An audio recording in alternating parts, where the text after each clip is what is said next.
Welcome সবাইকে আজকের শীর্ষ সংবাদ শিরোনাম দেখার জন্য।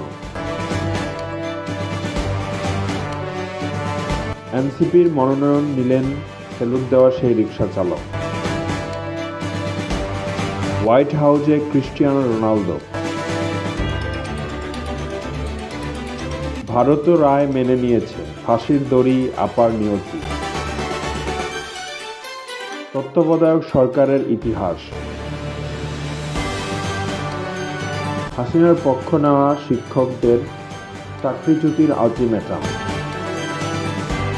জন্মদিনে তারেক রহমানের প্রতিশ্রুতি। বন্দর নিয়ে হাইকোর্টে শুনানি। আফগানিস্তান পাকিস্তান সমস্যা সমাধান হোক চায় না ভারত। রুমিন ফারহানার স্বতন্ত্র প্রার্থী হওয়াসহ আলোচিত সব খবর। ট্রাম্পের দরবারে যুবরাজ সালমান। নির্বাচনে প্রার্থী তালিকায় চমক আনছে জামায়াত।